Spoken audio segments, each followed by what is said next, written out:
If you want to take burst mode photos on your Oneplus 13 5G, first of all, open up your camera application.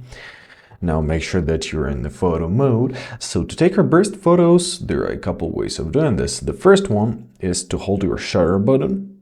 And as you see, we have a photo count and our burst mode is going on. The second variant is through your volume buttons. They are right here on the right side of your phone. Here they are. So hold volume up or volume down, doesn't matter. And exactly the same thing will happen. So to find our burst photos, we shall open up our photos. And when we'll see this icon, it means that these pictures are burst, right?